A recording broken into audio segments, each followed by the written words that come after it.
Earth of ours, welcome to Emergency Management Associates, coming to you not from the crossroads of the West, but from the Area Command, 392 miles west of Kitty Hawk Beach, North Carolina. I want to welcome everybody here that has joined us on the Emergency Management Associates Network.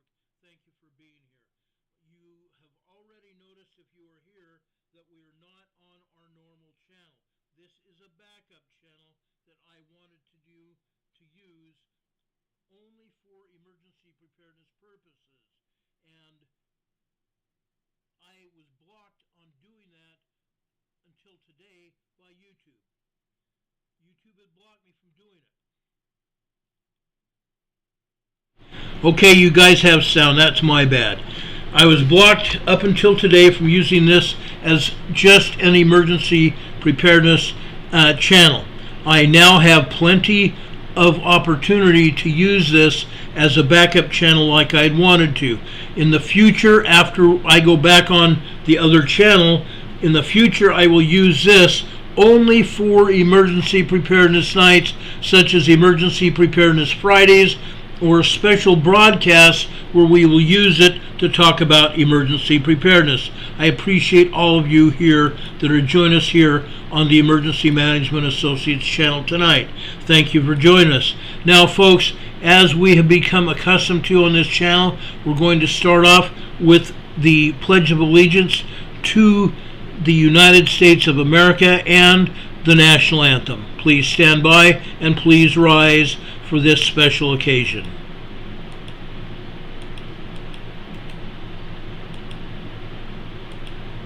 I pledge allegiance to the flag of the United States of America and to the republic for which it stands, one nation, under God, indivisible, with liberty and justice for all.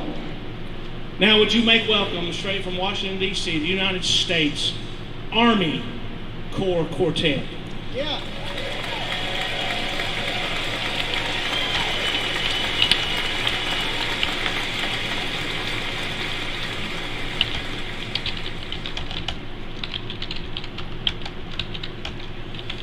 Oh, say can you see by the dawn's early light what so proudly we hailed at the twilight's last gleaming, whose broad stripes and bright stars through the perilous fight o'er the ramparts we watched were so gallantly streaming, and the rocket's red glare, the bombs bursting in air, gave proof through the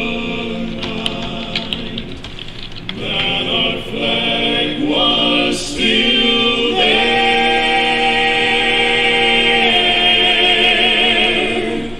Oh, say does that star-spangled banner yet wave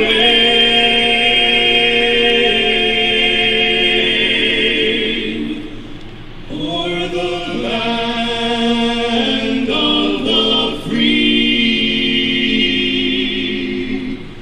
and the home of the brave.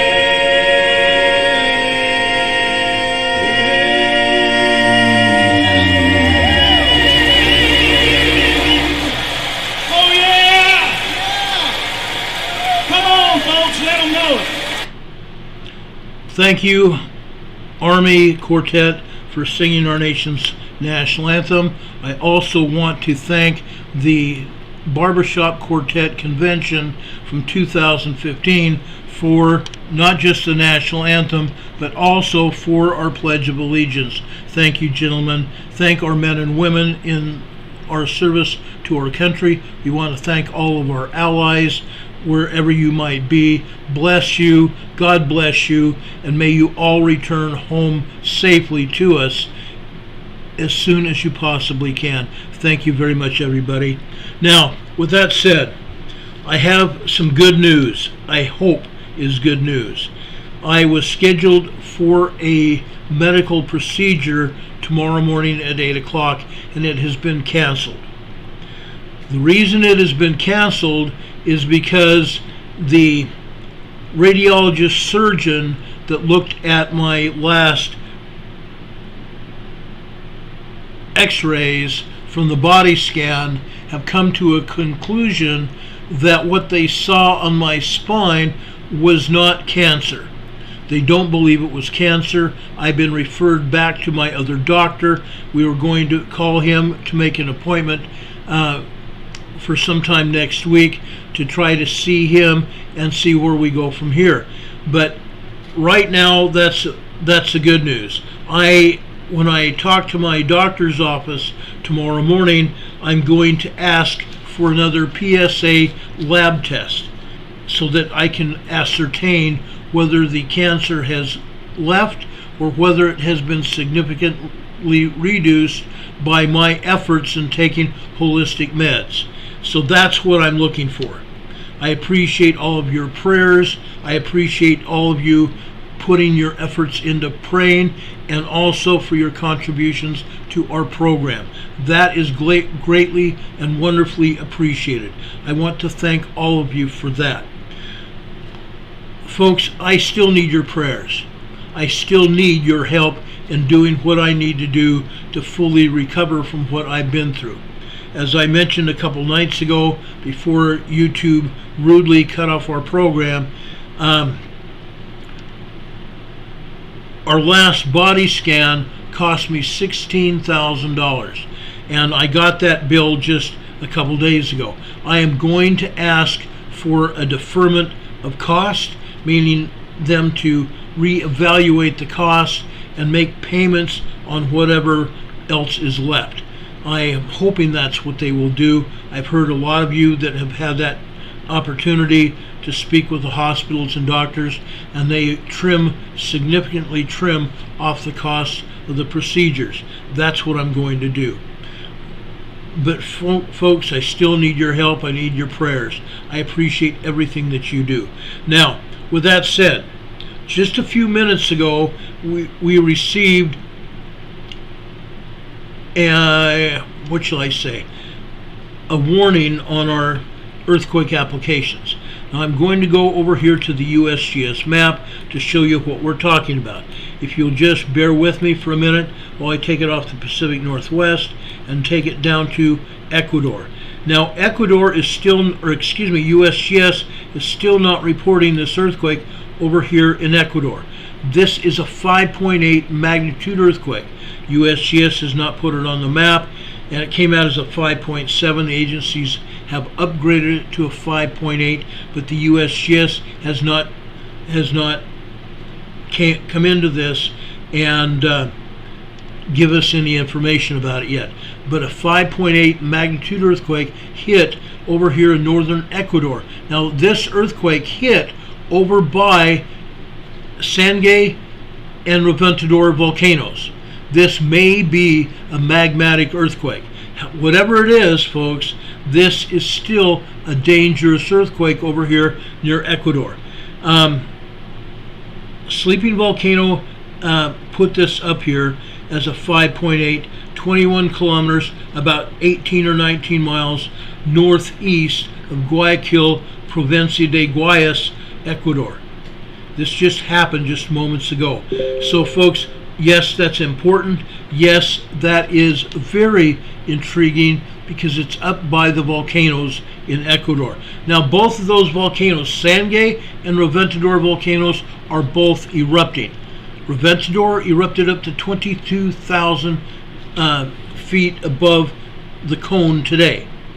Reventador has been erupting off and on every day for the past at least 2.5 years that I've been watching it. So this is a very interesting update on this particular volcano and this particular earthquake. So we're going to be watching that. Over in northern Colombia today, actually Venezuela, I'm sorry, northeast Venezuela, we had a 5.4 magnitude earthquake that hit earlier this afternoon at approximately 2:15 p.m. Eastern Time today. Over here on the Western Rise, the Pacific West Rise here, this is also in the Easter Island region. This is a 4.9 magnitude earthquake. 4.9, 5.0 magnitude earthquake. As you have been told by me on many occasions during the past 3.5 years that we have been broadcasting, a 4.9 is not a 4.9. It's usually much larger than that. The 0.9 Society, meaning the USGS, downgrading these earthquakes to something 0.9 means one thing. It's a downgrade. It is not what it originally was. Okay? It's never a 0.9 or something 0.9 at all. It's at least a 5.0, if not larger, earthquake. Now, I have not had time to delve into the depth of this earthquake. They say it's 6.2 miles deep, nor have I had time to find out much more than it was a 5.0 earthquake.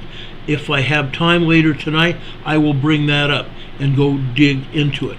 Over here in the South Pacific, the further South Pacific here, it's west of this Easter Island region quake.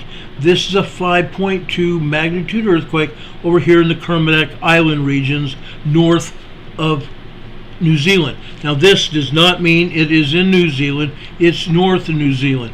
The Kermadec Islands, ladies and gentlemen, for those of you that have not been with us for very long, the Kermadec Islands region, guys, is a region that has had more earthquakes than many other places. Upwards of 7.4 earthquake here approximately 3 years ago. I monitored it. And it wasn't just one earthquake. It was many, many, many earthquakes. 7.4, 7.2, 7.0, 6.4, 6.9, etc., etc. This went on for weeks. This is also a bird sanctuary. Nobody lives in the Kermadec Islands at all. It's a bird sanctuary. There are humans that visit there to check on the birds, but that's all that's there are a bunch of birds. Okay? Yes, the birds can get shaken up too. I'm fully aware of that. Birds have feelings just like dogs, cats, and any other animal. Folks, we need to still pay attention. We still need to pay attention to it. It's a bird sanctuary, but we still have to pay attention. Okay? So that's what's happening there. Going north, and this is another area that we want to look at. This is another area that's very important. This is an area where we had a major earthquake just right here, a couple, 3 days ago. Now we're having a 4.7 here, which is a moderate earthquake. Again, this is 6.2 kilometers, or 6.2 miles deep, 10.0 kilometers. Okay? That doesn't mean anything.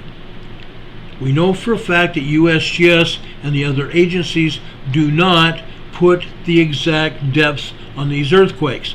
When they don't know, they throw up 6.2 miles or 10 kilometers. Even if they do know, they throw up 10 kilometers. Okay? If they even think of what it might be, it's at least 10 kilometers deep. We've proven it. Back 3.5 years, actually 3 years ago, after the Ridge Crest quake in California, our good buddy, if I should say that, good buddy Lucy said, oh, she answered a reporter's question. She said, oh, 10 kilometers? That's as if we don't know what it is or we just throw it up there. Okay, it's a proven fact that they just throw 10 kilometers up, which is 6.2 miles. Okay, that's a fact. However, it could be 10 kilometers, but it might not be. There's a good chance, probably 75% chance, that it's not a 10 kilometer deep earthquake, that it's much deeper, because USGS does this too often. Now, Scooter, I just got your message. I'm going to take care of that right now. She's trying to remind me that we need to make Pam Gaspar a moderator on our channel, which I just did. Now, why did I have to do that? Because the moderators that I had on my other YouTube channel are different than what we have here. And it doesn't have to be that. Anybody that was a moderator on our other channel is going to be a moderator here. So please understand that. Okay? Sleeping Volcano just upgraded that downgraded that earthquake to a 5.7 because that's what the agency says. Okay? I'm going back here so you can see this earthquake that USGS put up. They put it as west-northwest of Yagaguchi Nuevo, Ecuador. A 5.7 large earthquake. A 5.7 large earthquake. Now they have it in southern Ecuador. This was not southern Ecuador. This was in northern Ecuador. Other agencies have put it in northern Ecuador near Guayaquil, Ecuador, and over by Sangay and Reventador volcanoes. So again, USGS has not put it in the location where it was. We've seen them do this before, and they continue to give out false information. USGS does that all the time. While we're over on the eastern side of the Pacific Ocean, over in the East Pacific Rise, okay, this is north of the West Pacific Rise, where Easter Island region was, where we had that other 5.0 earthquake. This one is a 4.1 moderate quake. Again, this is 6.2 miles or 10 kilometers deep. So let's go back over here to the southern Pacific over here. We talked about now the earthquake near Hihi-Fotonga, which was a 4.7. This is an aftershock of that I believe it was a 6.4 here just the other day over here in Samoa, near American Samoa. And USGS at that point in time said it was a Tongan earthquake. It was not. It was closer to American Samoa. Okay, so this one is an aftershock of that very strong earthquake over in Samoa. I should say it's southwest of Samoa the other day. Let's go west. This is another earthquake, which is an aftershock. This is another aftershock of the 7.0 magnitude quake over here in Vanuatu the other day. This is a 5.8 very strong earthquake. Okay? 5.8 earthquakes are considered to be large. 5.0 is large. 5.9 or less is considered to be a large earthquake. However, anything over 5.5 to 5.9 is considered to be a very large earthquake. And I'm going to tell you it is a strong earthquake. Now I'm going to zoom in here to let you know the exact location where, according to the USGS, where this earthquake is. This earthquake happened today. It happened at about 1:50 p.m. Eastern Time, and it's over here near Port Olry, Vanuatu. Now you notice where this earthquake is. This is in this catcher's mitt here in Vanuatu. This is actually Port Olry. Okay, it's over here just north of Port Olry here. Now they say it's west of Port Olry. This is in this catcher's mitt situation over here in Vanuatu. The location of this earthquake is still an aftershock of the earthquake from a couple days ago. Okay, it's in that same area. Right? But this is a dangerous quake considering where it is. Yes, it's in open water. But given the location where this is, it's close to land. The people that lived in this area, if there are any at this island right here, they felt it. They felt it. This is a little isthmus that is over here in Vanuatu. It's a spit of land off the mainland of Vanuatu here. It's like a finger going off the northeastern side of Vanuatu. Okay, if there's anybody anywhere near here They felt it. They had to have felt it. You notice there's some islands here. Okay? There's some small islands over here. Anybody on those islands would feel it. If there's anybody living here near the coast, now Vanuatu is fairly well populated. I don't see anything. I zoomed in here. I don't see anyone living in this general area. Even where the forests are thinned out a little bit, I don't see anybody living here. Okay? I think the people that live here are on the east coast of Vanuatu over here. I'm going to continue moving this map a little bit so you can see what's going on. If anybody's living here, it's over here. On this part of Vanuatu, these people may have felt it. It may have showed up in their location as a 4 something, meaning a moderate earthquake. They're on the other side of this finger of land from where the earthquake was. Okay? And you can see what I'm talking about. Okay? These people may have felt it. It's a 5.8 very large earthquake. 5.8 very large earthquake near land. They possibly felt this. And look at where the location of this earthquake is. It's on this plate edge. It's on this plate edge, the craton edge. What have we talked about cratons? The edge of the plate. Okay? In this particular location, it is where 6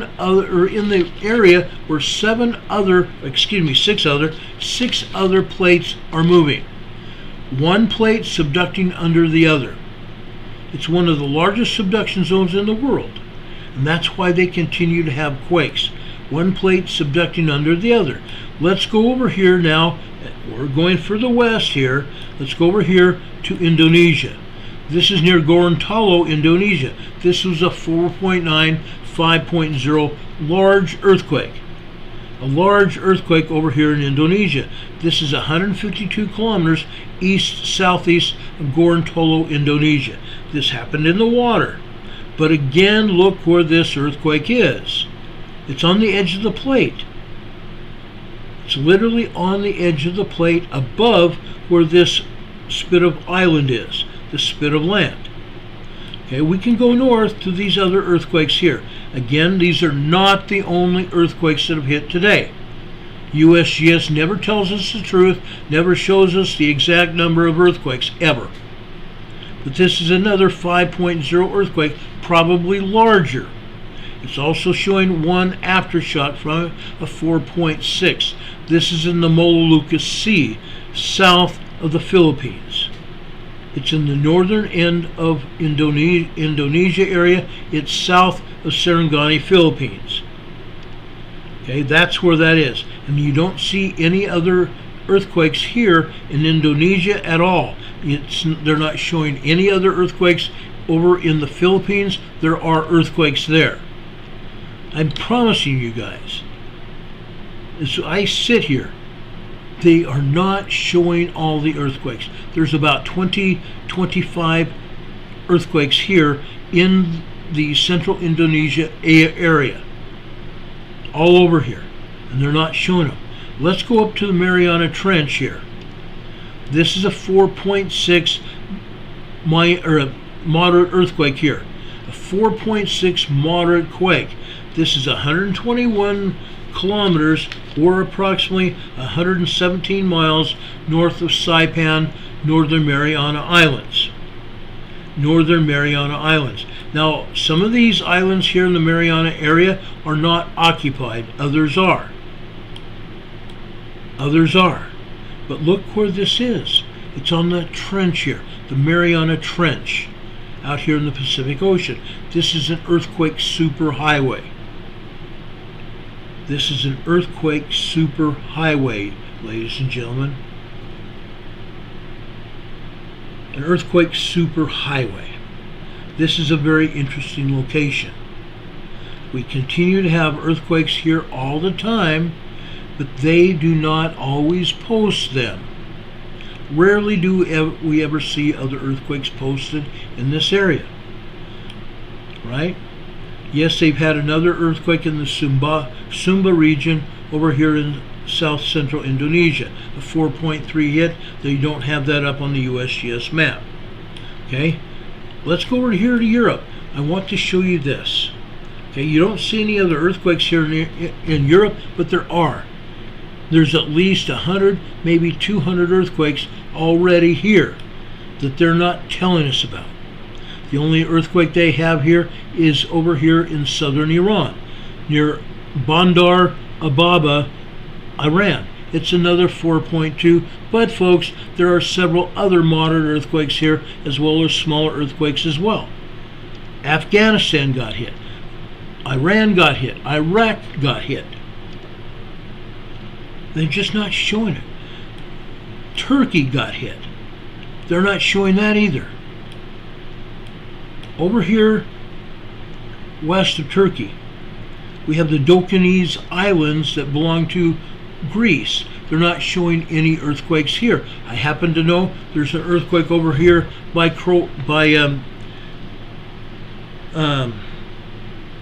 Greece here. There's several earthquakes by Greece. By Crete here. This island of Crete. There's also another moderate earthquake over here, and they're not showing it. There's also a bunch of other smaller earthquakes by Crete as well. And over here in the northern part, which is the mainland of Greece, there's a lot more earthquakes. Probably at least 20, 22 earthquakes here in Greece. Again, they're not showing them to us. We can move over here to Italy. They show no earthquakes here. None in Italy, none in Sicily. That's a lie.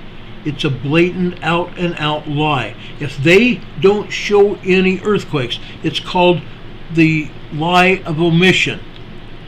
They didn't tell us about the earthquakes. Okay, that's an omission. When you omit something, that's a lie. That's telling a falsehood. So USGS lies to us all the time about this. Okay, they're not showing any earthquakes here in northern Italy, going up into Germany and Switzerland. They're not showing one. Not one. They're not showing us any earthquakes here in France. Nothing. Okay, over here at the France-Spain border, they're not showing us anything. There's at least 2 earthquakes there. They're not showing us any in Spain. There's quite a few earthquakes here. And over here in the east of the Strait of Gibraltar, right here, there's a bunch of earthquakes here they're not telling us about. There's earthquakes over here in the Azores. There's earthquakes over here in the Canary Islands that they're also not telling us about. Okay? They say there's 265 earthquakes on the world map. I'm going to tell you there's probably closer to 1,000 earthquakes here on the world map. They're just not showing them to us. It's a denial. It's an absolute forgery. It's forgery. It's fraud. It's fraudulent. Going up here into the Gulf of Alaska. I'm only going to be here for a few minutes. I want to show you this. This is a 3.4 earthquake just south of Valdese. South of Valdese, Alaska. Not near where I live. This is in Alaska here. It's a 3.4 magnitude earthquake. You can see other earthquakes over here in the Gulf as well. Here's a 3.8 that's east-southeast of Chiniak, Alaska. Chiniak. Going further down here, westward on the Aleutian Island fault zone, this is a 3.4. Okay, they say this is south-southwest of Aveyah, Alaska. Okay, going further west, over here near Cold Bay, Alaska. Okay, now why am I over here? This is where we have volcanoes, over on these islands in the southern peninsula here. Okay, we have plenty of volcanoes, and you can see that here. You can make out where these volcanoes are. But there's quite a few other earthquakes over here that they're not telling us about. We go further west. This is near Fox Islands. We have a 1.8 magnitude tremor here. This is on the Aleutian Island shelf here. You can see where it's at. It's on the shelf here. Aleutian Island fault zone. There's other volcanoes here right there. So this earthquake is south of that volcano. It's southeast of this volcano. Okay? And we have more volcanoes here as we approach the Fox Islands and the and further west here over into the Rat Islands. Here is 2.7 near Atka, Alaska. This is 93 kilometers, approximately 90 miles east-southeast of Atka. Further west, just south of the Rat Islands, we have a 2.1, and it's right, almost right on the red marker showing the fault, the Aleutian Island fault zone. Okay, you can see where it's at. They're just not talking about what is exactly going on. Now I want to go back up here into Alaska proper. Over here is where Old Ili Lama volcano is. You can see this red dot that I'm turning blue right now. This is over by Old Ili Lama volcano. They're saying it's 39 kilometers east-northeast of Pedro Bay. This is just south of Old Ili Lama volcano. We go further west here, we have another 3.1. A 3.1, they say it's 59 kilometers west-northwest of Anchor Point, Alaska. Folks, it's just southeast of Mount Redoubt. We go further north here, northwest. They say this is 1.1 tremor, 68 kilometers east of Port Ellsworth, Alaska. Folks, look where it's at. Look where this is at. It's on the flank of Old Ili Lama volcano. It's on the northern flank of Old Ili Lama volcano. But again, they will not tell us that because they don't want us to know that an earthquake happened near a volcano, which is indicative of magma causing that earthquake. Magma going into that volcanic chamber, the tunnels where the magma flows into the volcanic chamber, and the magma comes in there and hits rock inside the volcanic chamber, which causes what? What does it cause? It causes that rock to literally explode and causes rock-land movement. Rock-land movement. That magma under pressure comes into that volcano and hits that rock. Rock fracturing, rock exploding literally. Earth movement. That's what happened here. We also see one other red earthquake here. This is, they say it's south-southeast of Susitna, Alaska. It's a 1.0 tremor here. This is over by Anchorage. Over by Anchorage, just south of there. This is a 1.1 in that same area. We go over here into Denali National Park. Over here on the on the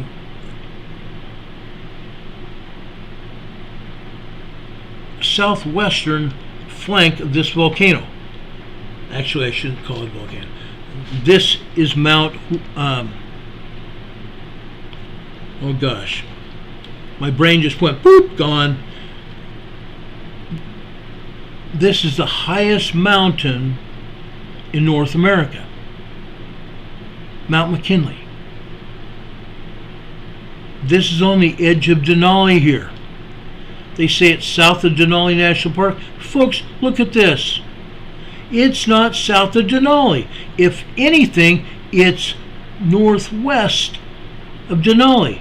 It's on the edge, the northern edge of Denali National Park. But again, they say it's south of Denali. It's not. It's northwest of Denali. If we go southeast from here, still Denali National Park, they put it as 1.6 magnitude tremor, 41 kilometers north-northwest of Petersville, Alaska. This has nothing to do with Petersburg. This has everything to do with Denali National Park. Now we go north from here. Still in Denali National Park, they say it's 1.2 kilometers, excuse me, it's a 1.2 tremor, 55 kilometers north-northeast of Petersville. Folks, this is in Denali National Park. Why do they lie to us? Pinpoint the earthquake is where it is. USGS. Get your heads out of your butts. And I'm trying to be nice. Here's a 1.3 here. This is on the northwest side of Denali. But again, USGS has it at 69 kilometers east-southeast of Denali. There's nothing south here. This is on the northwest side of Denali. It's not south of Denali. USGS, you need a brain transplant.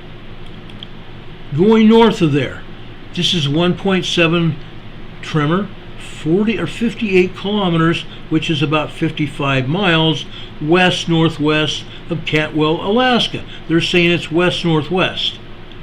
Okay?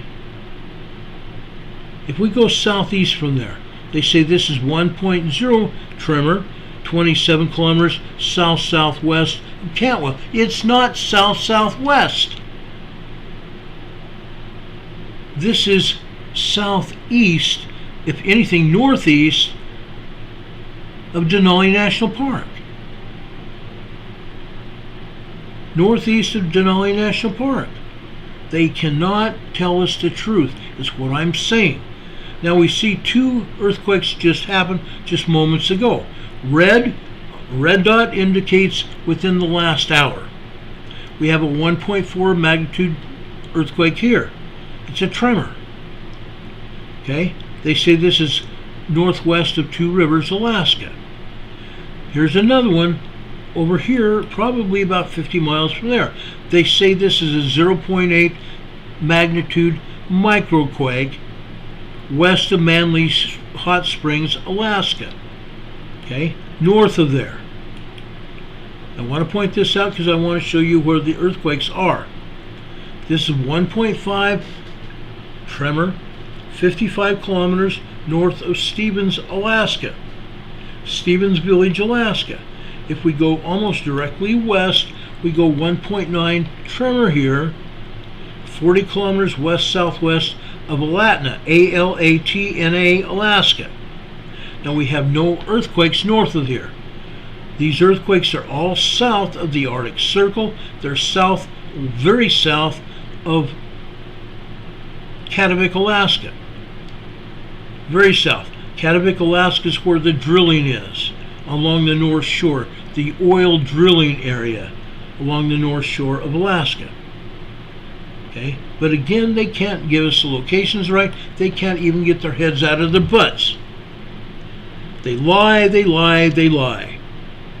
They can't tell the truth. They wouldn't know the truth if someone bit them in the face. Oh, I have a little bit of pain. Oh, really? You just got bitten by the EMA crowd. Just got bitten by the EMA crowd, guys. Sleeping Volcano says it's been a bad day. She's on her oxygen, had to use emergency inhalers. She couldn't breathe, and I'm so sorry to hear that. Sleeping Volcano is a very good friend of ours and is a moderator on this program. I have to occasionally drink some water or something because I dry out because I'm on this oxygen here in my home. In case anybody is new, I'll just give you an update. I had to go on oxygen about 5 years ago. I was injured when I was a police officer. I took multiple hits to the abdomen and the lower chest area. As a result, my right diaphragm is paralyzed. That's why I'm on oxygen. Okay, first, before they found out my diaphragm had been paralyzed, I had some blood clots in my lungs and a large 9-inch long blood clot beneath my left knee.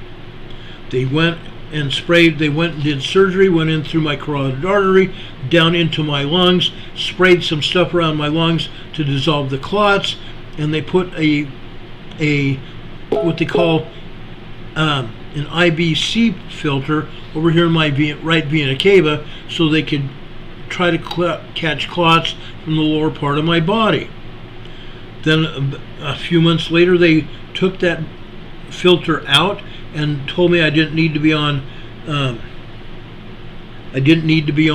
blood thinners anymore, but I still am to some extent. What is going on? What is going on, do you think? Right now, I can tell you I'm in fairly decent health, except occasionally I still need oxygen. And almost on a permanent basis, I need oxygen, although I'm trying to wean myself off. When I have opportunities, when I'm feeling really good, I check my oxygen level by my handy dandy oximeter here. It's called a pulse oximeter. I can check my pulse oxygen rate and find out what it is, and usually I can take this off my face and I don't need it. Right now, my pulse rate is fairly high, but my oxygen level is 93 here. You can see my pulse is fairly high, 93. That might be because I get agitated with this stupid agency that can't tell the truth. But my oxygen level is just fine because I'm aided in oxygen with this thing up my nose. So I'm fine. Anyway, Linda Moses said her doctor told her the coffee eases the original asthma medication, and that's a good thing. I'm glad to hear that. But I need oxygen. I do. Anyway, that's what's going on. Now, briefly, I want to show you that they have shown us absolutely no earthquakes here in southern Mexico. There have been. There have been many earthquakes. Most of them are 3.0, 3.9 small, and some of them, and there have been a handful of them, are 4.0 larger 4.0 or larger moderate quakes over here in South Mexico, southern Mexico. There have been earthquakes over here in Central America, but guess what? They're not showing us any. Again, they're omitting them, which is a lie, which tells us USGS is lying. They're also showing us absolutely no earthquakes except that one I pointed out in Venezuela, and this new one 5.8 to 5.9 up here in northern Ecuador, and they show it here on the USGS map in southern Ecuador, and that's a lie. That's a lie. Diana Large is here. Welcome, Diana. I didn't see you here. I'm going to make you a moderator on this channel as well. Diana is now a moderator. Thank you for being here. Scooter Pipe, you see anybody else, please notify me and we will put them up here on this channel as a moderator as well. I will get hold of Surgery. I have not gotten hold of him. I was not able to personally notify Don Patoka, who's a dear friend of mine as well as a moderator here, and I will notify him as well. We will be here on this channel, particular channel, until US. I've got USGS on the brain. Until YouTube gets their heads out of their butts and puts us back on our main channel. Then again, we will be using this channel only for emergency preparedness issues. That's what we'll do. So anyway, that's the story when it comes to these earthquakes. Except I want to go over here really quickly and show you another earthquake that happened here. Okay? This is over near me. This is just south of me. This is in South Carolina, near Lugoff, South Carolina. They say it's 9 kilometers, about 7 miles south of Lugoff, South Carolina. It's a 1.2 tremor. This is over by an earthquake, several earthquakes that have happened here. Okay? And I will go here and I'll show you these earthquakes. This is important that you realize what happened. And it's not just one 1.2 tremor. It's a bunch. South Carolina. Here's another earthquake over here in Ridgely, Tennessee. Again, they have a 1.6 tremor in Ridgely. There's a lot more tremors than this in Ridgely. Okay, this is in the middle of the New Madrid fault area. The northern area of New Madrid. Right in the middle, you can see it. You can see where the fault bends to the east. Okay, Ridgely, Tennessee. 1.6 tremor there. We go further west. Crowder, Oklahoma. They are only showing 1.4 magnitude tremor here. Folks, this is just one of many earthquakes here in Oklahoma. They're not showing us a whole lot. southwestern Texas, Mentone, Texas. These earthquakes, as well as the ones in Oklahoma, are a result of fracking, oil and gas, oil exploration. Okay, Mentone, Texas here, a 2.2 minor earthquake. Further southeast from, or southwest from there, they have this in White City, New Mexico. This is not in White City, New Mexico. It's in Texas, on the New Mexico-Texas border. Okay, this is a 1.9, 2.0, and this is a 2.0, also in that same area. All of these are because they are pulling oil and gas out of these hills here, these mountains. Okay, I'm going to zoom in here and I'll show you. Okay, every one of these plots here, every one of these plots is an oil and gas drilling operation. Okay, there's one just barely south of this 2.0 here, and further north you can see here that they have more oil and gas plots all over this area. That's why these earthquakes hit. It's because they are extracting oil and gas from Texas. Oil and gas from Texas. You can see these without me hardly zooming in at all. Every plot here is an oil and gas exploration point. You can see, I can't zoom in too much more than this, but you can see right here on this map, you can see the pumps and jacks here, as well as some of the storage areas. Yes, they have barrels sitting on this property to pull the oil and gas into as they pull it out of the wells. But you can see them all over this area. This is oil and gas earthquakes. Oil and gas earthquakes. Now, I'm going to talk about the Pneumatid Fault in just a very few minutes, but there are some earthquakes here that I want to talk about. Okay, I'm going down to a swarm of earthquakes over here just north of a very popular place. Okay, San Pedro, California. Okay, you can see these piers here. This is San Pedro, California. North of there here, folks, we've got an earthquake, a 1.9 earthquake north of Carson, California. Okay, they say it's 1 kilometer north. No, guys, 1 kilometer is just a little less than a half mile from Carson. It's in Carson, guys. If it's even a quarter a mile from Carson, it's in Carson. Carson is spread out all over this area, as you can see.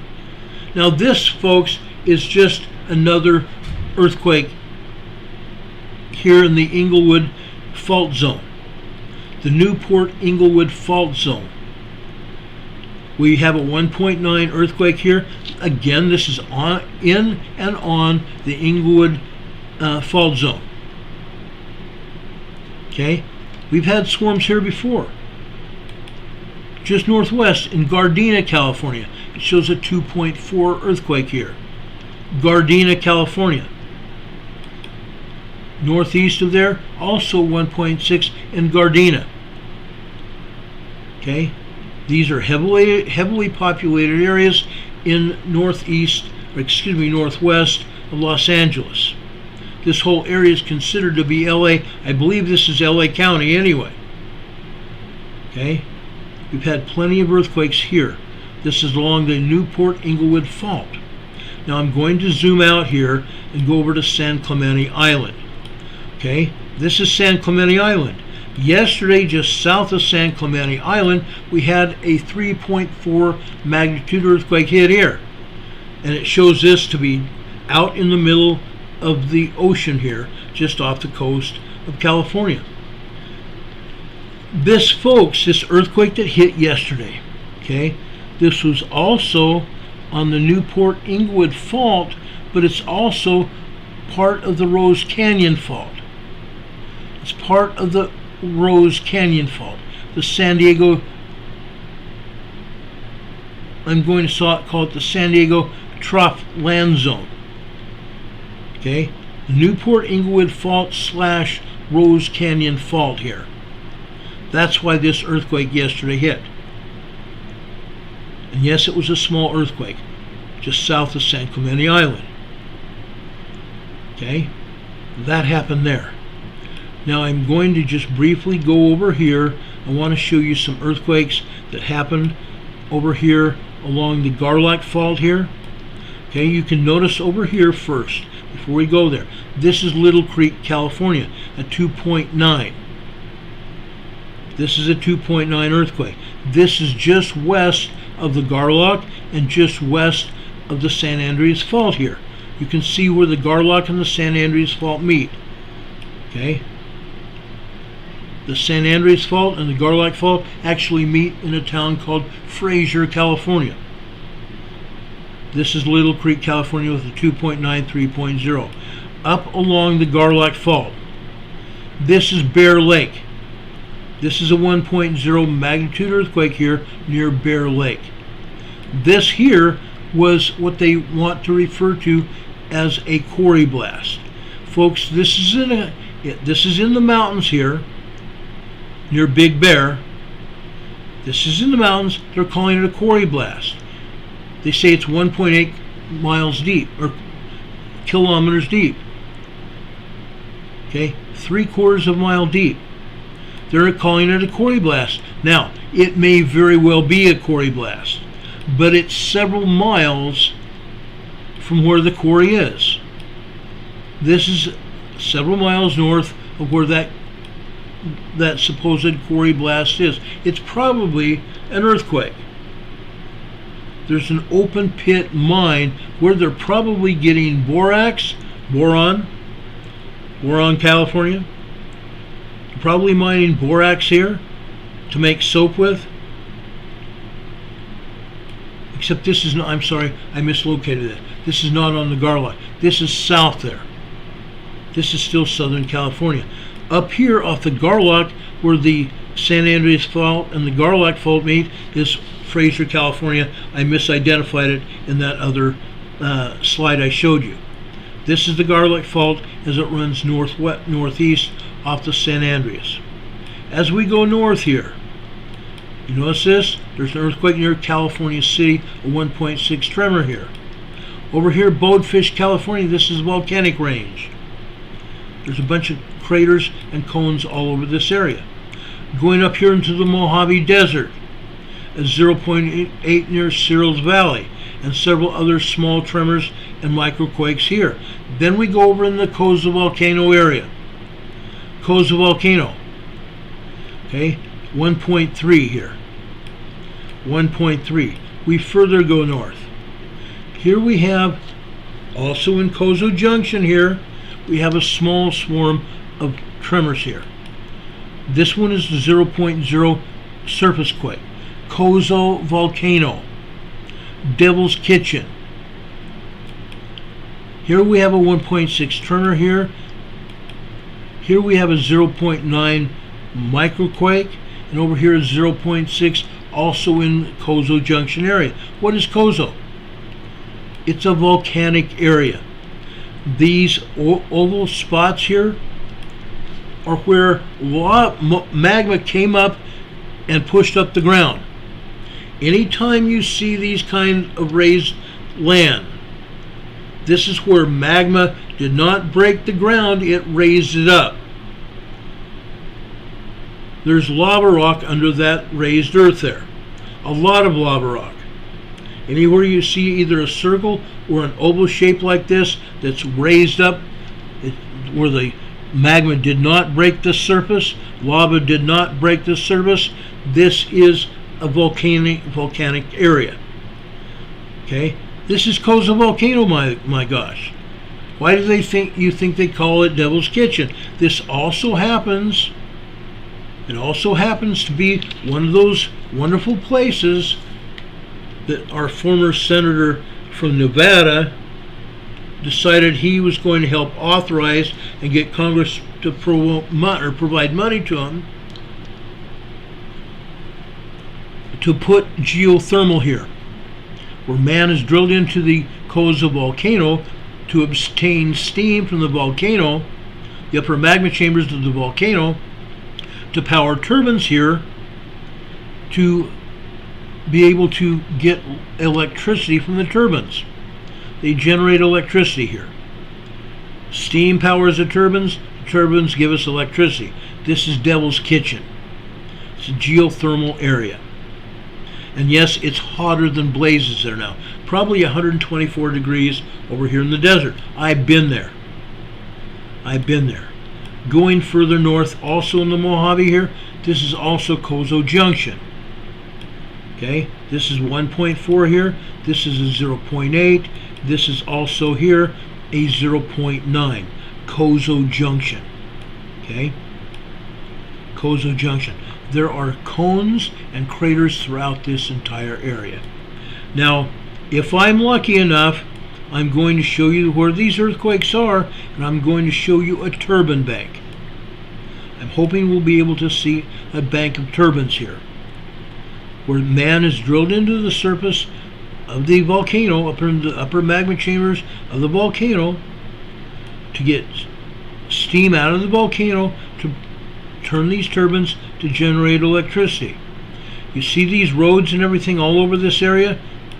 That's where they've been trying to pull equipment and install these devices to pull steam out of the volcano. Okay, I didn't see any here. Let's go back down here to some of these other roads and see if we can see a steam turbine here. They're all over this area. I've shown them on this channel before.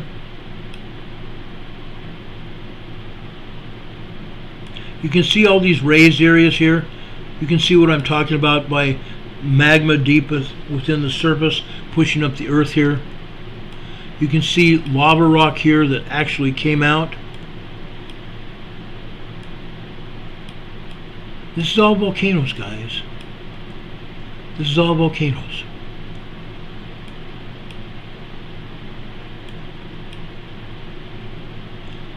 Maybe this is one of those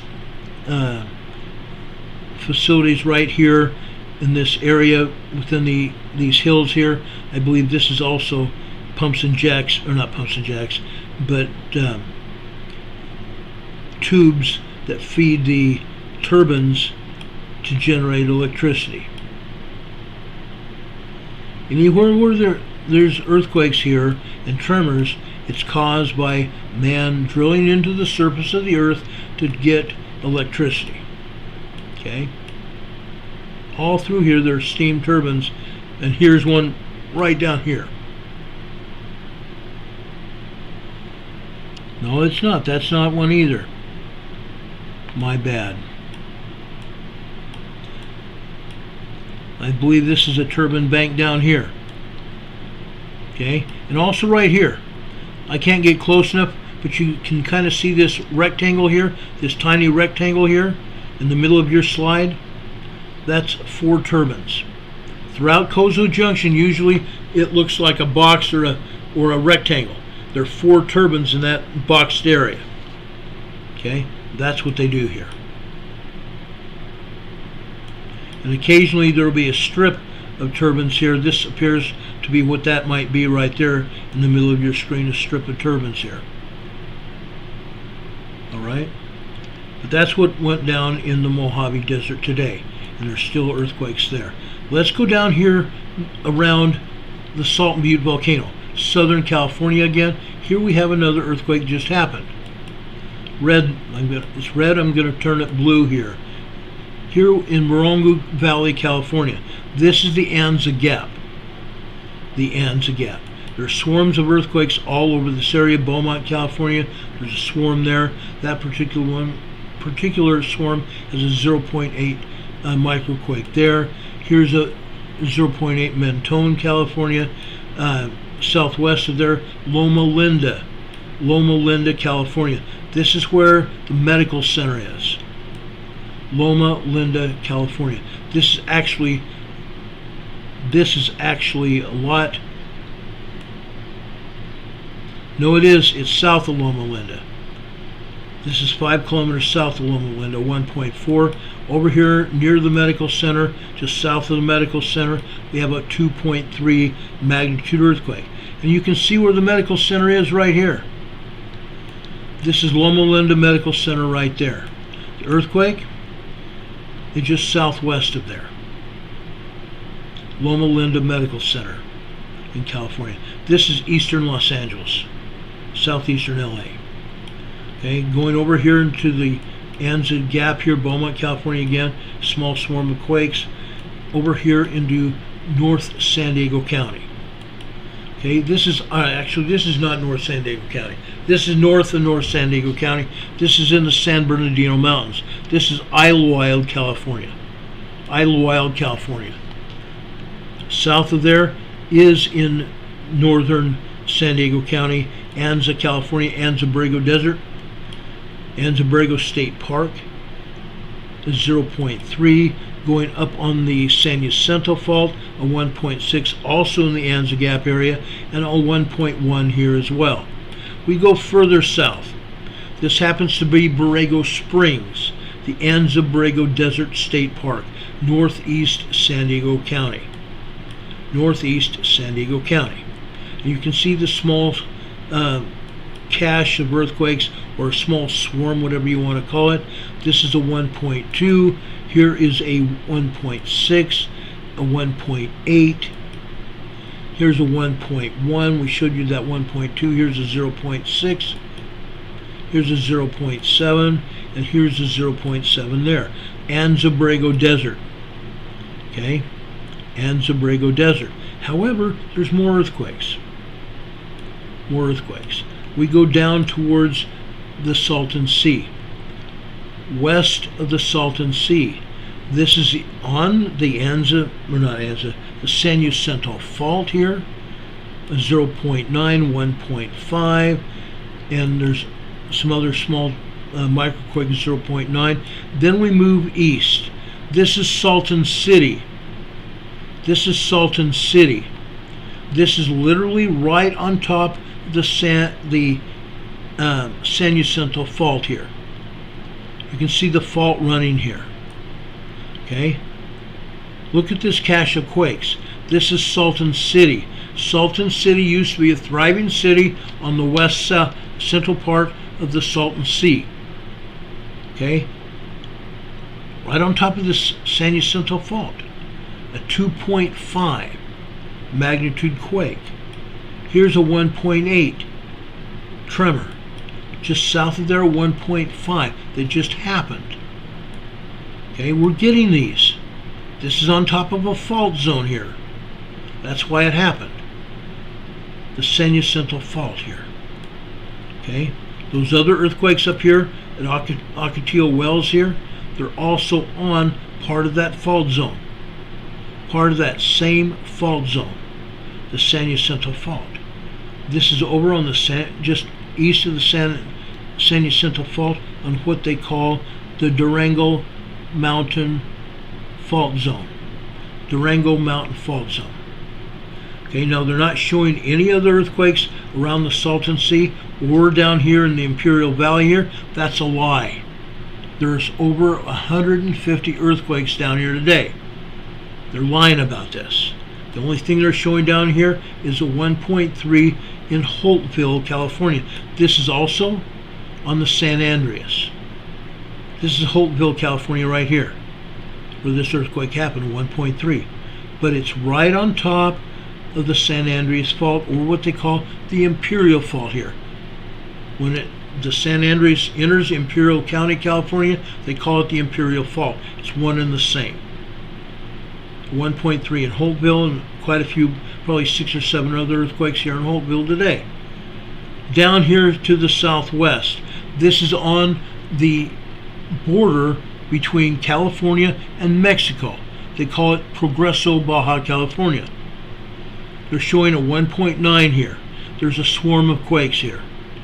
This one's a 1.9. Here's a 2.0. Here's another 1.5. There were several other earthquakes here as well. They've taken them down. This is on the border of California and Mexico. You can basically tell where the border fence is. You can see it here. You can see it. So I've told you what's been happening here in California, the West. Okay, we've had some earthquakes over here in Mina, Tonopah, Nevada. Okay, I'm sorry, this is Sunnyside, Utah. Okay, this is south or east central Utah. This is also oil and gas in east central Utah. There's quite a few swarms here. Okay, but we also had some earthquakes down here in Nevada here, and it's right along here in Mina, Tonopah, Nevada area. Okay, that's Santa Clara, Utah here. Here, I believe this is it here. No, that's not. It looks like they've taken them out of here. No, they haven't. It's right here. Here we go. This is Mina, Tonopah, Nevada here. This is the Adobe Hills Monte Cristo Fault Zone. Okay, this is all magma related. These are earthquakes. These are earthquake generated by magma at volcanoes. Mina, Tonopah, Nevada area. Now these earthquakes in southern Utah, you see here. That's Nevada. Eureka, Nevada.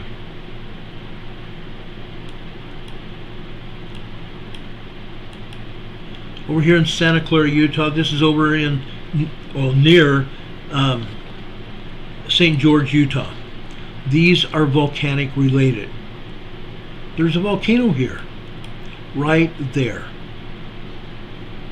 The Santa Clara volcano here. That's why that earthquake hit. There are volcanoes all over southern Utah here. St. George, Washington, Utah, all volcanic origins here. Okay? Now, we've talked about earthquakes all over the West now. There's also earthquakes happening north of Yellowstone today, and microquakes happening in Yellowstone, but nothing huge and substantial. Now, I want to get back here, over here to the New Madrid Fault. I have quite a few earthquakes here that I want to talk about. Okay, the New Madrid Fault. Let's go there. Here.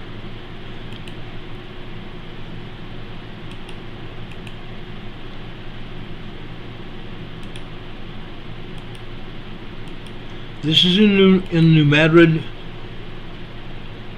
on the New Madrid Fault. This is over in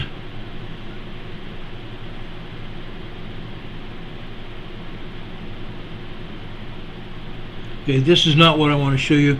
This is over in Virginia. Okay, this is Corbin, Virginia. You can see the tremors here. The microquakes and tremors along the east coast of the United States. That's not where I want to go right now. What is happening over on the east coast is the Atlantic Fault. The Atlantic Plate is pushing on the North American Plate. It's pushing the east coast of the United States, south-southwest, as well as Canada too. Pushing Canada and the U.S. south-southwest. Okay, that's why we're getting earthquakes on the east coast. I want to primarily talk about what's going on the New Madrid Fault. Okay, we've talked about the East Coast before. Tonight, it's going to be all about what's going on the New Madrid Fault. Okay, over here in the center of the fault, this is Marked Tree, Arkansas. Marked Tree, Arkansas. Okay, let me blow this up a little bit so you can see it. Up here at the top. Up here in the black line at the top, that's midnight last night. Okay, you can see tremors coming along. Microquakes and tremors at the top in the red and black lines here, going down to the blue line. Then it gets a little bit less and turns into microquakes and tiny tremors after that on the green line. Then back on the black line, we have microquakes again, and then just after 1:30 this morning on that blue line, all of a sudden you have some 1.5 tremors, and they're consistent. They're long period tremor activity on the blue line, the green line. Then it gets less, turns into microquakes for about 40 minutes. Then over on the blue line again, now we're talking about 2:30 this morning. The earthquakes actually started before that. About 2:25 this morning, we see an increase in these microquakes turning into tremors. Okay, it started on the red line there on the right. It continues on this blue line below that. 245 line and the blue line. I'm sorry, 230 line. Then it gets less. And it starts up again. Okay? On this blue line, it starts up again. About 140 this or 240 this morning. It continues on the green line, which is 245. This is a series of tremors, one after another after another. And you can see the tremors building all over here. Then we come down to 11 a.m. this morning on the black line on the left. 11 a.m. this morning. It starts off with microquakes, turns into tremors, and then it turns into full-blown earthquakes. Full-blown earthquakes. About 11:07 this morning, 11:07, 11:08 this morning, we have at least a 2.8 to 2.9 earthquake. And the sequence continues, one after another here. Until about, I'm going to say 11:25 this morning. 11:25, 11:26 this morning, it calms down. Then it starts up about 11:18 this morning, and again we go into tremor activity on the red line in the center bottom of this seismogram. Look at that. That's some serious tremor and earthquake activity. It's not big, but it's serious. This is serious, guys. Marktree, Arkansas. This is over in the center of the Pneumatic Fault in Arkansas. Marktree, Arkansas. It calmed down just a little bit here this afternoon, but the seismicity continued. The seismic events continued. Most of them were tremors, but then it came to be 2.5, 2.8 earthquakes on this black line here at 3 o'clock. Okay, it starts off with microquakes, turns into tremors, and then goes into a full-blown earthquake activity. 2.5 to 2.8 earthquake here. Could have been a 3. Could very well have been a 3. It's hard to tell with the other colors here. These are earthquakes that are happening on the Pneumatic Fault. We get telephone calls, we get emails, we get messenger activity asking us, Ron, I felt earthquakes here. What's going on? This is it. Okay, this is not for people that just live in Arkansas. If you live over in east or western Tennessee, Memphis area, you're going to feel these as well. There's no doubt you can feel them. Arkansas, Missouri, over into Kentucky, you're going to feel these earthquakes. You can't help but not feel them. Now, southeast of Marktree. Marktree is just southeast of Jonesboro. Southeast from there is Truman, Arkansas. Things calm down a little bit, but guess what? You have tremors here, microquakes building into tremors here, but down here on the 215 line, excuse me, not 215, on the 1015 line on the left, we have microquakes. As it goes about 6 minutes into that 10:15 line, now we're about 10:21 a.m. this morning. It goes into tremor act. Those microquakes turn into tremors and get larger, and then they turn into at least 2.7 magnitude earthquake on the red bottom line on the right. That larger red line on the right is at least a 2.7 magnitude earthquake, if not a 2.8. Then it gets less as it goes off to the right. It still remains an earthquake for quite some time, almost 3 minutes. Then it turns into tremors and microquakes and then deadens out after that. But you can tell what's going on. This is on the Pneumatic Fault. Truman, Arkansas. And it happened this afternoon as well. Okay, that green line to the left center here. Okay, this was 2:45 this afternoon. It goes from microquakes into full-blown tremors into full-blown earthquakes. 2.7 there on that green line there to the left. You can see it. You can see it. Demon Catman from England, welcome here. I was hoping you'd find us here. Thank you for being here. Again, this is our Emergency Preparedness channel. The other one is Emergency Management Associates only. We usually talk about emergency preparedness on this channel. Until YouTube lets us back on our main channel, we're going to use this as a backup channel. And then we'll go back to the other one. I appreciate all of you coming here. It means a great deal to me. 8 Ducks is here. Lamb, thank you for being here.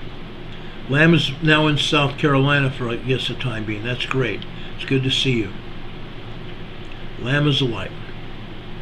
Okay, that's over in Arkansas and Missouri area. Let me take you over to another wonderful place, also in Missouri.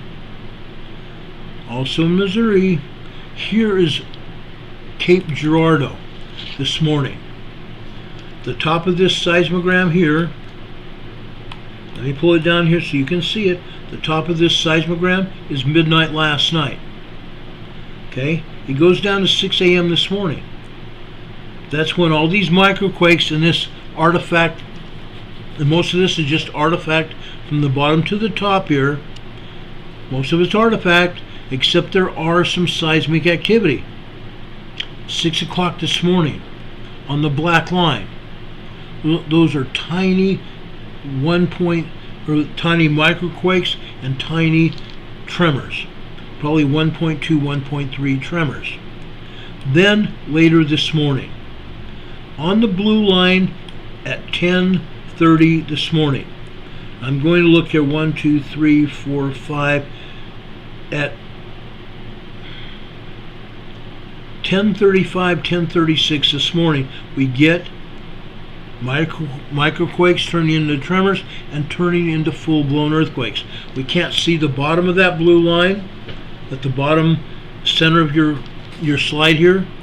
Can't see the bottom of it, but that's at least a 2.7, 2.8 earthquake, minor earthquake. On the red line below that, okay, you see a black line below that blue line. That is 11 o'clock on the black line. You see some tremors activity there. On the red line after that, the red line starts over on the left hand side. That's a 10:15 line. But before that, you see some microquakes and tremors on the blue line and the green line. It turns into black another hour, 11 o'clock this morning. Below that we have a red line, which is 11:15. But these tremors start well before 11:15. It's almost continuous after 11 o'clock this morning on the black line. The red line beneath that over on the left hand side is 11:15. And we have tremors throughout. Larger tremors and smaller tremors. Okay? You can see what I'm talking about. The New Madrid Falls is very active. Very, very active. Guam, Missouri. Look at this. Look at this, guys. Again, the black line is midnight last night. And over on the top right-hand side, we have microquakes turning into just tiny tremors. And then over here at the 12:15 line in red, it goes from microquakes to tremors to full-blown tremors. 1.5, 1.6 magnitude tremor there on the red line on the left. On the blue line beneath that, we have tremors. The green line below that, we have tremors.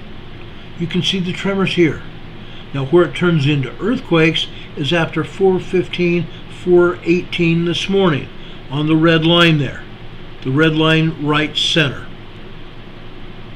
Okay, that's where it turns into from 2.0 earthquake to 2.5 earthquake.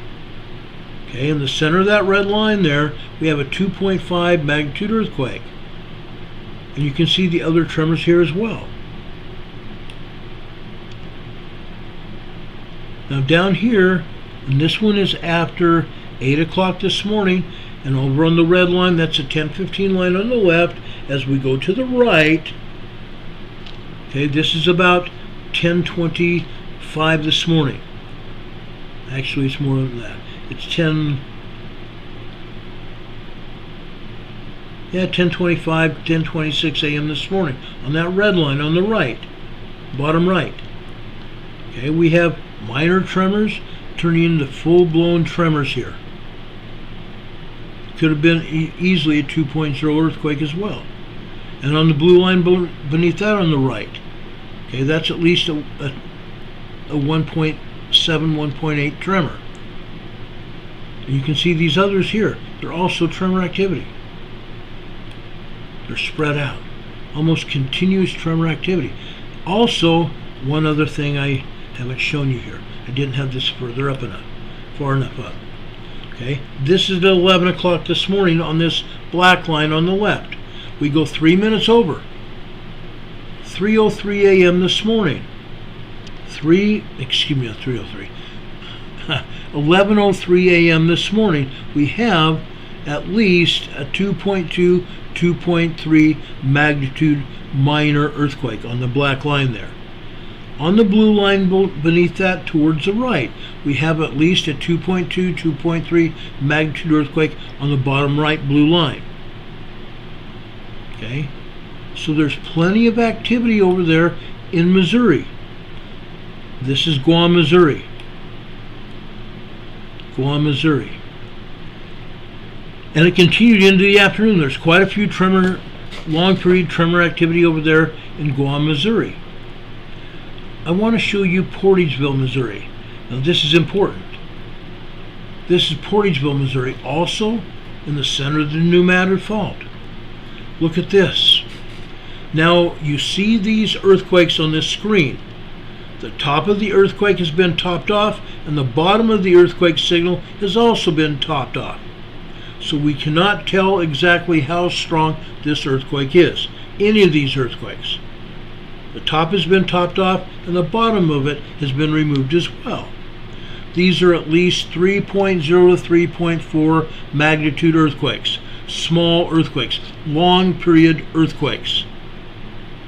Okay? This top on the green top line, or not top line, but the green line towards the top, it lasted, the main part of this earthquake lasted 2 minutes. 1, 2.3, 2.5, and this is probably a 3.0 earthquake, but one earthquake after another, every few seconds. This is a lot of earthquake activity over 2 full minutes. Then it turns into tremors, and then it turns into microquakes after that. On the green line to the right, below that, this is another probably 3.0 earthquake. Again, it lasts about 2 minutes. Then over on the black line beneath that on the left-hand side, you can see how it turns from tremors to microquakes after that. Okay, the main part of this earthquake started, we had some foreshocks, tremors turning into full-blown earthquakes, and then a minute after 5 a.m. this morning, it continues for a full minute. Then it turns into microquake activity again. We have a foreshock, and then we have a bunch of P waves, then aftershocks for another full minute, minute and a half after the main quake eases. On the next green line in the center, this one is on the 1045 line. On the left-hand side, this would be 1045 on the green line. So we go over 1, 2, 3, 4, 5 minutes after that. Okay, which would be 11 or 10:50 a.m. Not 10:50. I'm sorry. 6:50 a.m. this morning. Again, the top of this seismic signal has been topped off, removed. The bottom of the signal is also removed. This is at least a 3.0 earthquake. And it lasted what? About 4 minutes.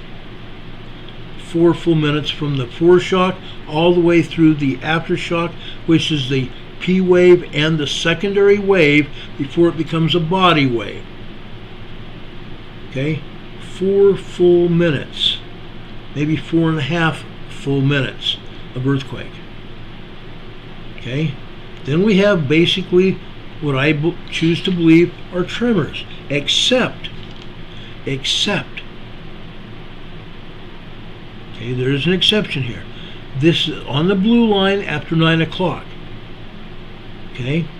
On the blue line on the left, I believe we've got a 1.8, 1.9 tremor, then it dies off into just microquake activity, turning into 1.0 tremor, then turning into 1.5 tremor, then it goes over to the right at the bottom line on the blue. Okay, that's a 2.0 earthquake. Okay.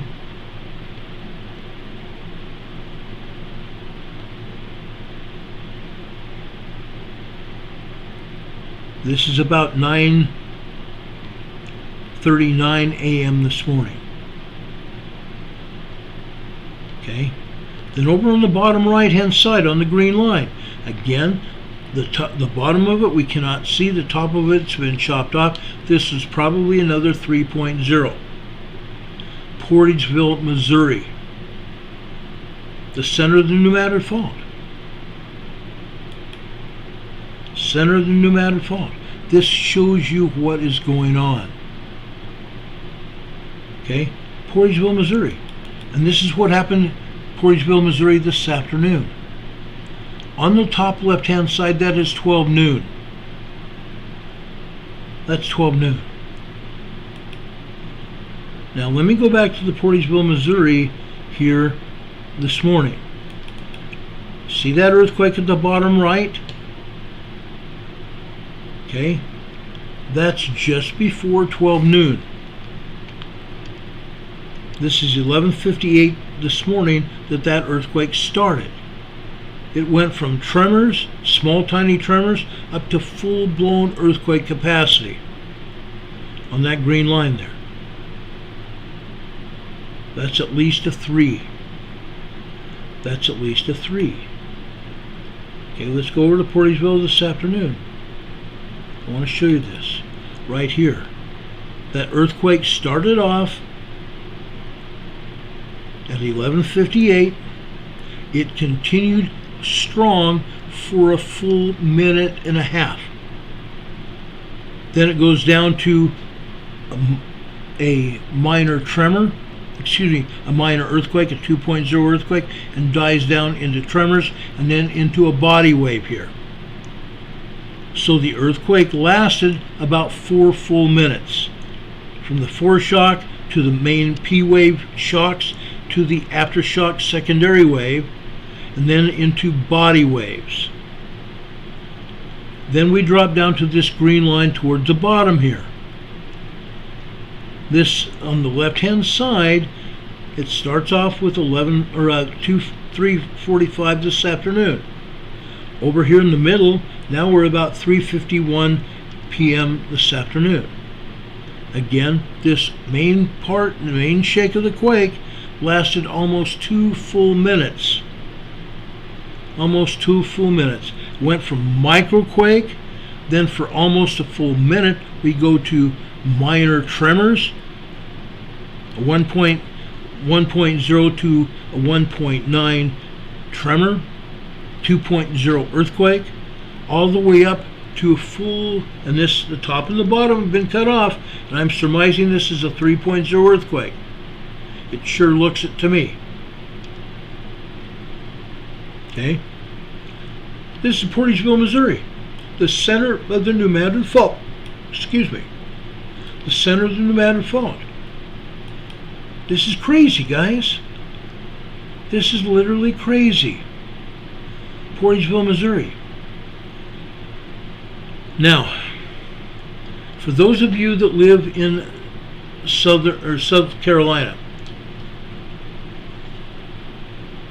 you saw that earthquake over near Lugoff, South Carolina.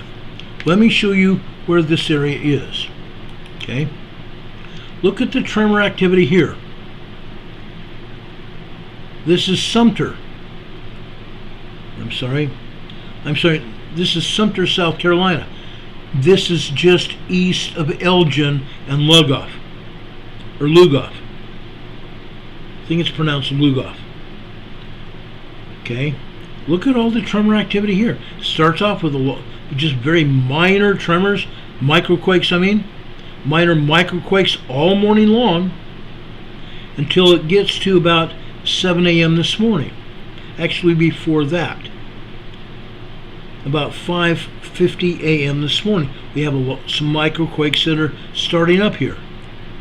Then on the 5:45 line on the green, all of a sudden we have more minor tremors, or minor microquakes here, and it continues on until 7 a.m. this morning on the black line here. Now we get into microquakes and probably 1.0 tremors. Okay, on the red line here. Again, the red line is a 7:15 line on the left. So let's go 7:16, 7:17, 7:18, 7:18, and maybe 30 seconds. This morning we have a tremor. Probably a 1.3, 1.4 tremor. Then it goes down to microquake activity again. And off and on this morning it goes to microquakes and tremors. Larger ones tremors, the smaller ones microquakes. Okay, this is over just east of Lugoff and Elgin, South Carolina. Okay, that was this morning. Let's go over there this afternoon. Look at this, guys. This is Elgin, Lugoff, Sumter, South Carolina. Look at all these tremors. This is ongoing tremor activity. These are not just microquakes today. It's almost blacking out all the white, coloring out all the white. We have green, we've got black, we've got red, we've got blue, and it's almost completely obliterating the white on this seismogram. These are all tremor activity. I don't see any earthquakes here. Okay, 1.0 on up to probably 1.4 magnitude tremors here. That's what's going on here. It wasn't just one tremor today near Elgin or Lugoff, South Carolina. You can see plainly that there's been a lot of tremor activity, ongoing tremor activity. It's not just one shake, it's many. It's many, much shaking, continuous shaking, continuous tremors. USGS would have us believe that over in Lugoff, Elgin, Colorado, it's only one tremor. Look at this. Now you can see what I'm showing you. Okay? Yes, this is southern South Carolina. You can't beat this. You can see exactly what's going on. Now, Mary Greeley the other day, last week, came out and talked about 6 or 7 microquakes and tremors that happened in this area. It wasn't just 1, 2, 3, 5, or 6 tremors. It was a bunch, and this proves it. This proves what I'm saying. This area is shaking, and why? Why are we getting so much shaking in this area? Can anybody tell me? Does anybody really care? Does anybody know? You're getting the shaking, ladies and gentlemen. You're getting the shaking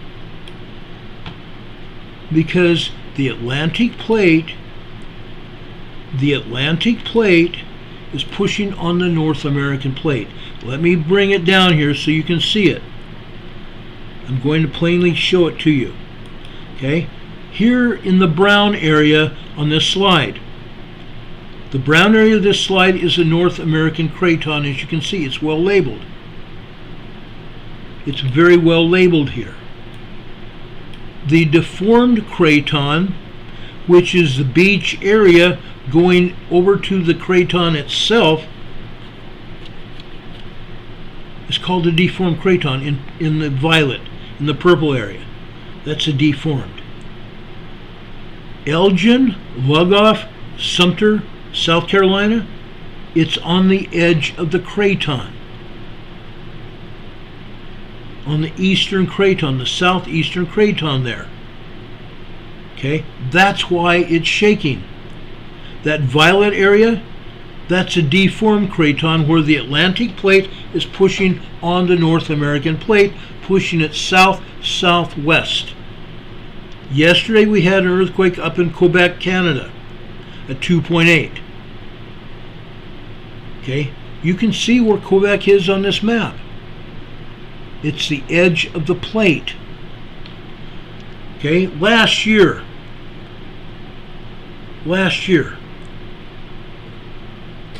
I took a trip up further north, about an hour and 45 minutes north of me.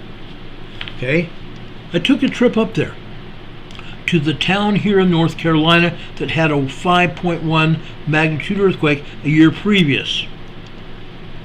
This coming August 7th is the 2-year anniversary of that earthquake in North Carolina, a 5.1 large earthquake. I showed you pictures of it.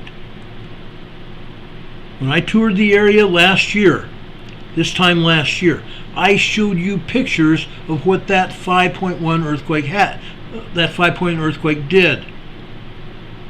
It did a lot of destruction. It leveled 3 homes in that area. 3 homes. The Elks Lodge was thrown off its foundation. There was a lot of damage, and I have pictures that I will show you on August 7th this next month. The 2-year anniversary of that quake. It's at the top of the Eastern Continental Divide. The Eastern Continental Divide. That's why this earthquake happened. That's why all of this seismic activity is happening on the East Coast. The Atlantic plate is pushing the North American plate south-southwest. And thus it's putting pressure on the New Madrid Fault, further to the west. And the New Madrid Fault goes north into Indiana and Illinois. And I did not show you the earthquakes in Indiana and Illinois today, but there were quite a few earthquakes and quite a few tremors up in that area. Evansville, Indiana, you had some tremors up there. Up in Illinois, you had quite a few tremors and a couple small minor earthquakes. That's what happened. Because the East Coast is being pushed by the Atlantic plate and it's putting pressure on everything on the New Madrid Fault. Now, the other day, we had an earthquake over in northern Ohio. In fact, we had it in Michigan and it was felt over in Ohio. What happened? I told you what happened. Yes, there are some fault zones, some small faults up there around the Great Lakes.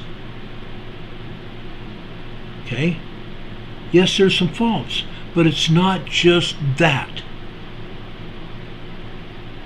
There's some volcanoes in that area too. Lake Superior has a super volcano, guys.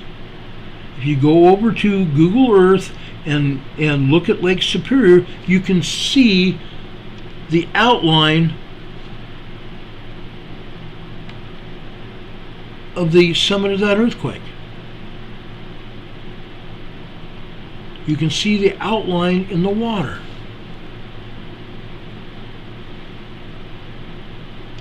Sage Pup, welcome to our program, brother. I'm giving you your moderator status here too on this channel. For those of you moderators, I have to give you your moderator status on this particular backup channel because they don't carry over from my main channel. Okay? When I see Surgery here, we're going to give him his. When I see any Don Patoka come in, I'm going to give him his moderator status here as well. Anne-Marie is going to sleep. Anne-Marie, I hope you have a good night, and thank you for being here with us. We've got 50 thumbs up, 47 people still watching us here. I was hoping to get quite a few more people. We have almost 500 subscribers to this backup channel. So folks, after we get off here today, please tell your friends and tell your neighbors about this emergency preparedness channel here, Emergency Management Associates Preparedness Channel. Tell them about it. When YouTube tries to knock us off our other channel, we'll come over here and broadcast. But from after we go back to that main channel, I'll be using this channel primarily for just preparedness information. So you can come over here and get just preparedness information. Right now, over on the Emergency Management Associates main channel, anytime you see the word preparedness in the title, you'll see emergency preparedness information. It's a good idea to look at it and review everything on that particular night that we talked about. Okay, that's what's going on. I'm glad everybody got in here that could get in here. Now we have 51 thumbs up. Before you leave today, please give us a thumbs up. That would be greatly appreciated. I would really, really appreciate that. Now folks, I've got something else to talk about. Since we probably won't get any trolls in here, at least for the time being, I want to talk about something that's important. If you remember, okay, I'm going to take this craton down here. I'm going to put up our banner back up here. I want to tell you about something. In the Old Testament and the New Testament, it talks about preparedness. It talks about what we're going through in today's society, today's world. And it's not good. Our prophets foretold our day. It's all over the Old Testament, all over. Our prophets foresaw this day. They knew what we were going to go through. They talked about this day, today. These years here. Sleeping Volcano said she messaged Don Patoga. Thank you. I appreciate that. Okay. The prophets foretold our day. Now, we can go forward here, and there's a lot more information. Please stay tuned here for a minute. Surgery's here. Surgery, welcome to our channel, brother. We appreciate you being here. I don't see him here. Doggone it. I wanted to make sure I gave Surgery his moderator hood here.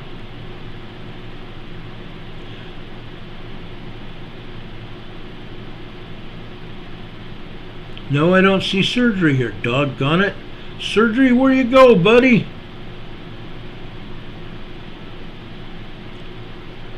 I hope he comes back here so I can give him his moderatorship on this backup channel here. Peacemaker says the book of Revelation reveals what is to come as well. Yes, it does. But there's a scripture in the Old Testament and also in the New Testament that talks about stand ye in holy places. That's going to be our devotional for tonight.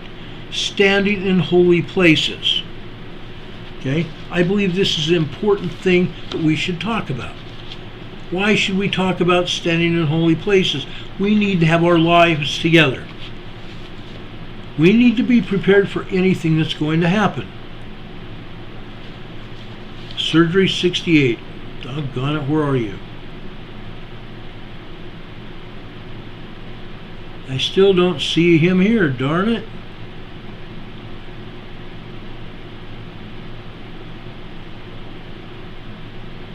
My buddy Surgery. So glad you're here. Surgery and I are very, very close friends. I don't see Surgery here, darn it.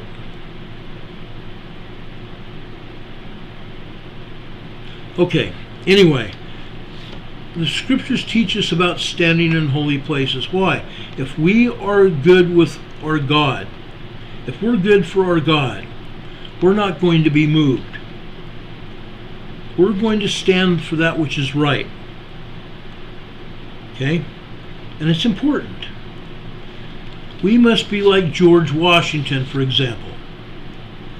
He expressed more than 200 years ago in his first inaugural address, and I quote George Washington, it would be particularly improper to omit in this first official act my fervent supplications to the Almighty Being, who rules over this universe, who presides in the councils of nations, and whose presidential aids can supply every human defect, that his benediction may consecrate to the liberties and the happiness of the people of the United States a government instituted by themselves for these essential purposes.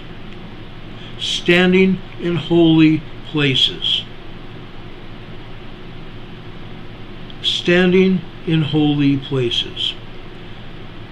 We must turn our hearts to God, not away from God. Okay? Divine law has become a meaningless phrase in our society today. What was once so commonly spoken of as a sin is now referred to as nothing more than poor judgment. Blatant dishonesty is openly reflected and referred to and excused as misleading others, as I explain what USGS is doing. Misleading others. Virtue is too often neglected, if not scorned or even ridiculed, as old-fashioned, confining, and unenlightened. Unenlightened.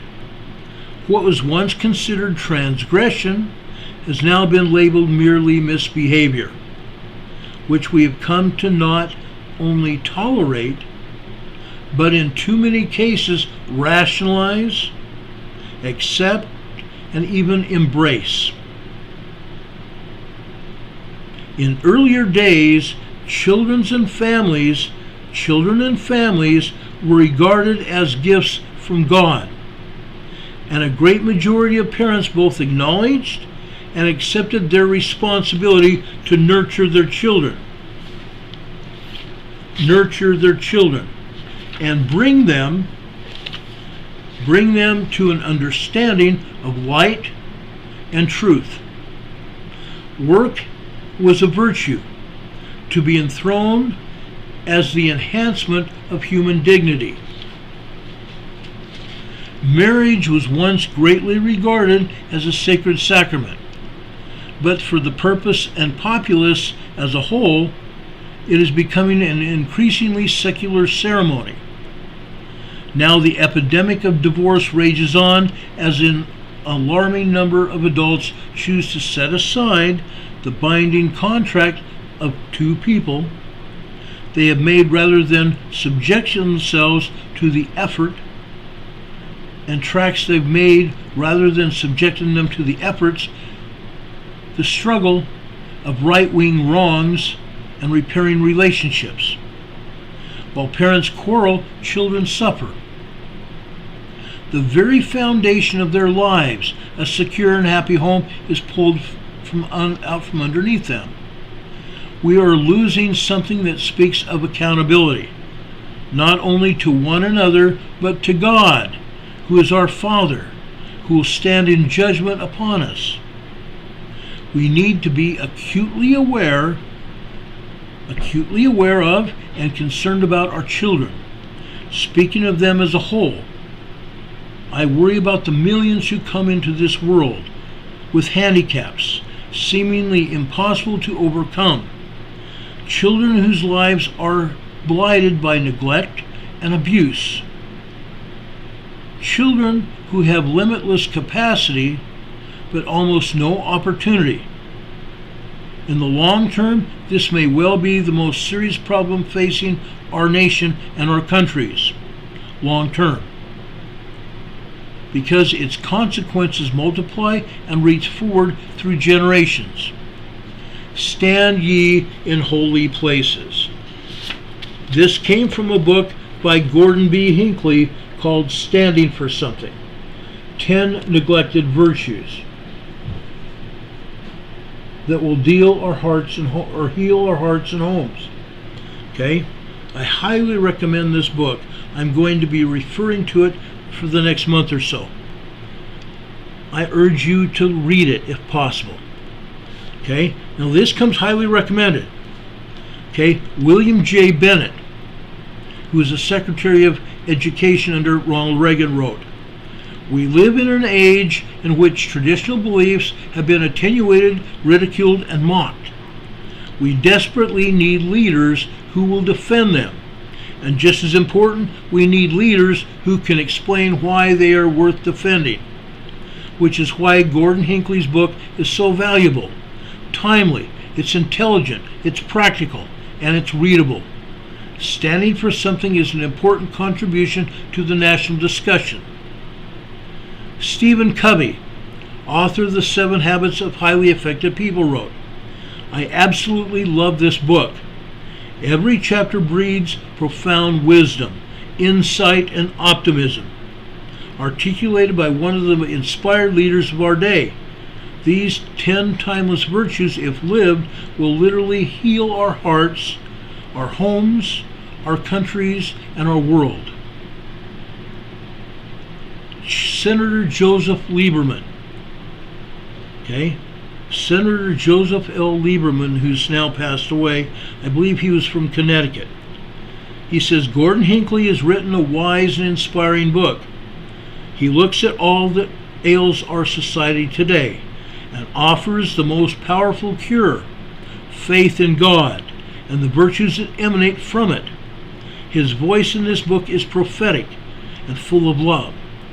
People of all religions would benefit from reading Standing for Something, and our society will gain too, because this book should lead its readers to stand for something." Okay? So enough about that book. I'm going to be taking some quotes from this book in the next month or so, and I would hope that all of us could heal from it and be led to stand in holy places in our own towns, our neighborhoods, and our societies. Now, folks, I love you very much. As I have talked to you over the last 3.5 years, I have tried to give you information that would help you, to guide and direct you, to help us make decisions for ourselves. I've talked about getting an emergency supply kit for ourselves and our family. Each member of our family should have a supply kit. Food, water, clothing, shoes, and all our important information should be in that supply kit. We should have a go bag. Every member of our family should have a go bag. Our family itself and every adult should have an emergency preparedness plan on what you're going to do given any kind of emergency, whether it's a fire, an earthquake, a tornado, snow, rain, flood, high winds, hurricane. It doesn't matter what kind of emergency. You need to have an emergency preparedness plan. You need to have an emergency supply kit. And what's more, you need to have water. Now, last night, Texas ran out of electricity. The entire state blacked out for most of the night. This is the beginning. The Texas Utility Agency warned of a possible blackout coming, and last night it hit. Folks, these are the kinds of emergencies that we need to prepare for. We've talked about emergency generators. We talked about what would happen when the power would go out and how you would survive. You need to have an emergency preparedness kit. You need to have food storage. You need to have an emergency preparedness plan and water. Don't forget water. Shop for your dogs, your cats, and other pets that you have. Do not leave them behind. Whatever you do, don't forget your pets, your four-legged family members. Don't forget them. It's important. I love you all very much. I appreciate you all being here. Please, folks, until we get back on the other channel, please share the fact that we're here. I'd like to get everybody over here that we possibly can. If you're not already subscribed to this channel, please do so. And when you subscribe to this channel, also click on that round bell icon. There's a bell icon in a round circle. Click on that. When you do that, a drop-down menu of 3 items will come up. Click on the word ALL. That will get you subscribed to this channel and also get you notified when we come on the air. Again, we'll come on the air anytime after 6 p.m. Monday through Friday. And if an emergency happens, we'll come on the air anytime we can to make sure you have that information. I love you. I care about you. That's why we're here. I hope you have a great night. If anything else happens tonight, before we come back on the air, we'll be back on the air as soon as the information of that emergency comes about. As soon as we have that availability of information, we will come back on the air and tell you about it. Until then, guys, I ask the good Lord to bless you, to be with you with all that you do. God be with you till we meet again. As Walter Cronkite would say, and that's the way it is. This is Thursday, July 14th, the middle of July already, 2022. God be with you till we meet again. Good night, everybody. We'll see you around the corner.